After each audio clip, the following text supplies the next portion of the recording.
6 p.m. Pakistan Standard Time. Assalamu alaikum. This is Radio Pakistan.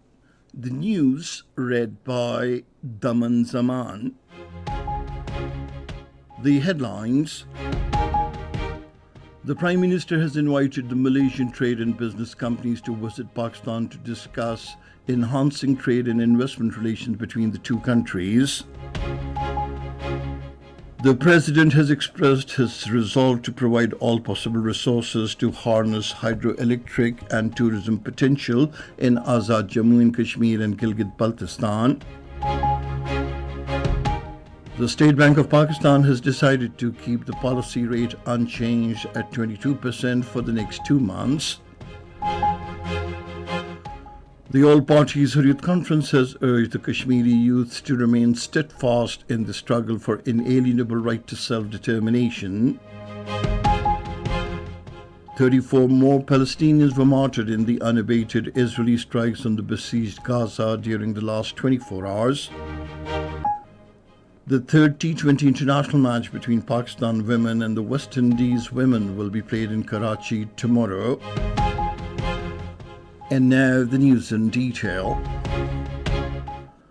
The Prime Minister Mohammad Shahbaz Sharif has invited the Malaysian trade and business companies to visit Pakistan to discuss enhancing of trade and investment relations between the two countries. He extended the invitation during a meeting with the Malaysian Prime Minister Anwar Ibrahim on the sidelines of the special meeting of the World Economic Forum in Riyadh today.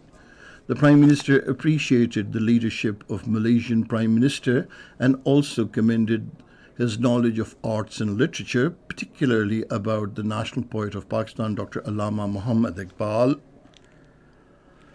The President Asif Ali Zardari has expressed the resolve to provide all possible support and assistance to facilitate investment in diverse economic areas of Azad Kashmir, especially the tourism sector. He was talking to the AJK Prime Minister Chaudhry Anwarul Haq, who called on him in Islamabad today. During the meeting, they discussed the overall situation of Azad Jammu and Kashmir besides development in the region. The President said Azad Kashmir is blessed with immense potential for tourism and a beautiful landscape which need to be fully developed to attract tourists. Asif Ali Zardari also reiterated Pakistan's commitment to continue to extend its moral, political and diplomatic support to the people of the Indian illegally occupied Jammu and Kashmir till the attainment of their inalienable right to self-determination. The President Asif Ali Zardari has called for accelerating infrastructure development in Gilgit-Baltistan and focusing on strengthening the education and health sectors to bring it at par with other developed areas of the country. He was talking to the Governor Gilgit-Baltistan Sayyid Mahdi Shah and the Chief Minister Gulbar Khan, who called on him in Islamabad today. During the meeting, they apprised the President about the development projects being undertaken by the government of Gilgit-Baltistan. President Asif Ali Zardari has conferred Nishani-e-Imtiaz military upon the commander of the Turkish Land Forces, General Selçuk Bayraktar Orlu, at a special investiture ceremony held at Evan-e Sadr in Islamabad. The award has been conferred upon him in recognition of his illustrious services and contribution towards strengthening Pakistan-Turkey defense relations. This is Radio Pakistan. The State Bank of Pakistan has decided to keep the policy rate unchanged at 22% for the next 2 months. The Monetary Policy Committee of the bank decided this at a meeting in Karachi today. The committee noted that the macroeconomic stabilization measures are contributing to considerable improvement in both inflation and external position amidst moderate economic recovery. The committee stressed on continuation of the current monetary policy stance to bring inflation down to the target range of 5 to 7% by September next year.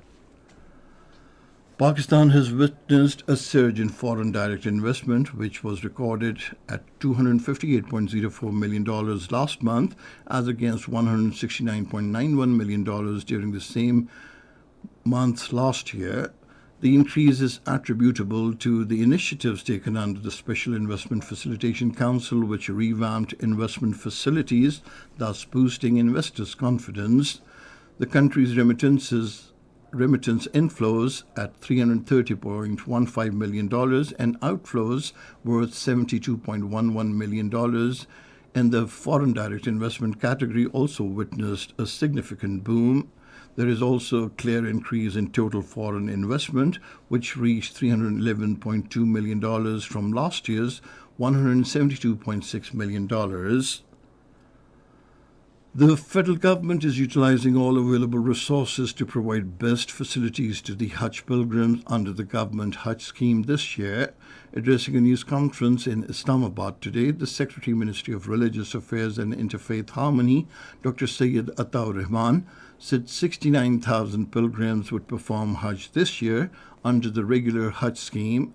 He said the government has also slashed 100,000 rupees Hajj expenditure this year, while the airlines have also been asked to reduce their airfares. Anti-polio vaccination campaign of varied duration began in 91 selected districts of the country today. More than 24 million children under the age of 5 years will be administered anti-polio vaccine during the campaign. The campaign is being held in 10 districts of the Punjab, 24 districts of Sindh, 26 districts of Khyber Pakhtunkhwa, 30 districts of Balochistan, and the federal capital, Islamabad. The incarcerated leader of the All Parties Hurriyat Conference, Shabbir Ahmad Shah, has urged the Kashmiri youth to remain steadfast in the struggle for an inalienable right to self-determination.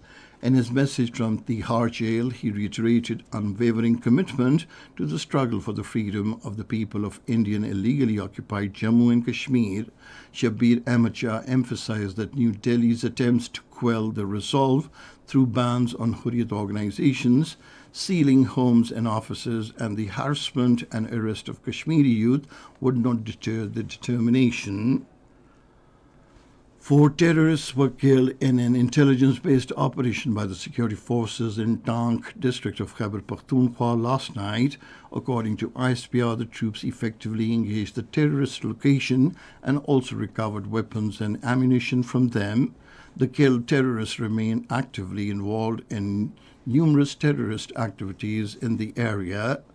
Locals of the area appreciated the operation by the security forces, who remained determined to eliminate the menace of terrorism from the country.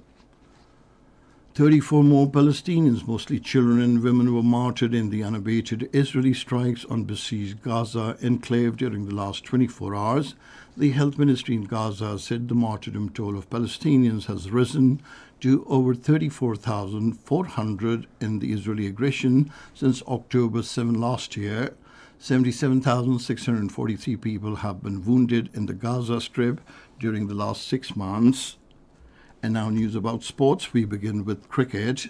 The third T20 match between Pakistan women and the West Indies women teams will be played in Karachi tomorrow. The match will start at 7:30 in the evening. The West Indies women team lead the 5-match series 2-0. And now squash.